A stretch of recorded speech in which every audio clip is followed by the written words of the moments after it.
This week, I'm getting an early look at Achilles Legends Untold.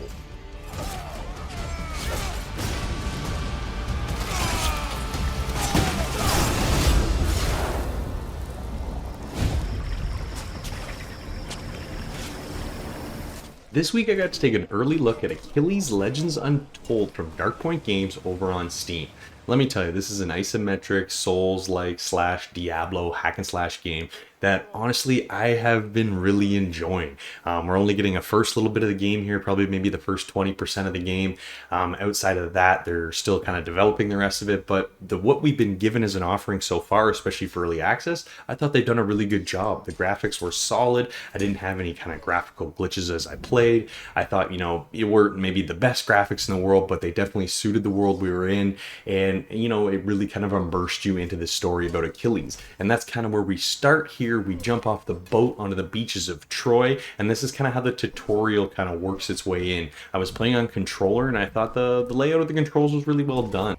That being said, the controls of this game were definitely laid out well, but they were a little bit hard to master because this game, being that Souls style game, is punishing. You find yourself dying a lot and repeating portions of the levels over and over again. Luckily, along the way, you find these shrines of Hades that act as kind of checkpoints that allow you to rest up, regain health and some of your items, as long as using the currency you gain as well along the way to upgrade in the skill tree, where you can upgrade your strength, stamina, and also kind of gain new abilities that allow you to kind of change what you're doing as far as attacking. I was able to actually unlock an ability to let me throw my shield and then recall it.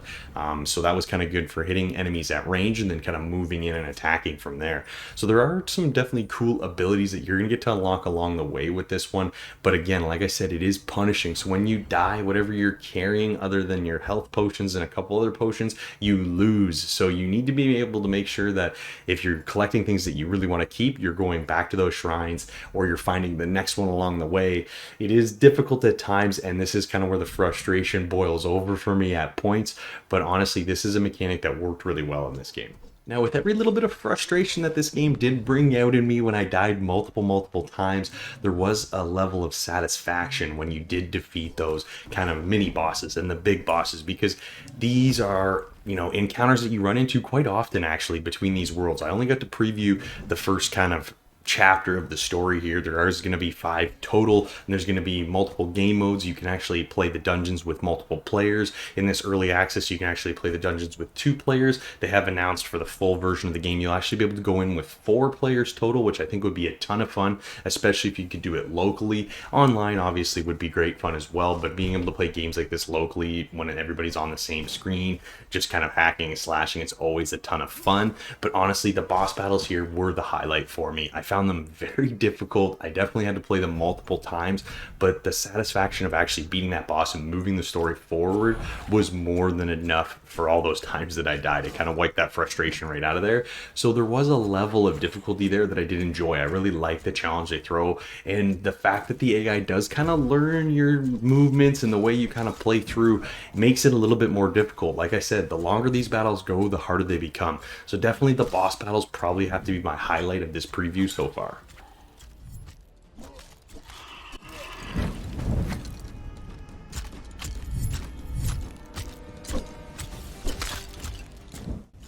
Overall, I've actually had a really good time with Achilles Legends Untold. Like I said, we're only getting about maybe the first 20% of the game here, so we're not getting all the full features or the full levels as well, but it was a good time. It wasn't easy, it definitely was frustrating, but I think that's part of these games, and that's where the satisfaction of these games come into play.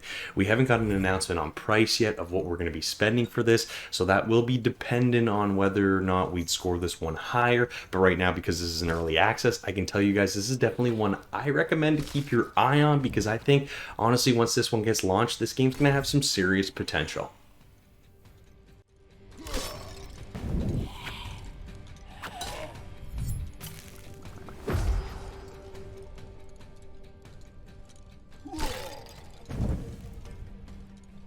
Become a warrior who will defy gods.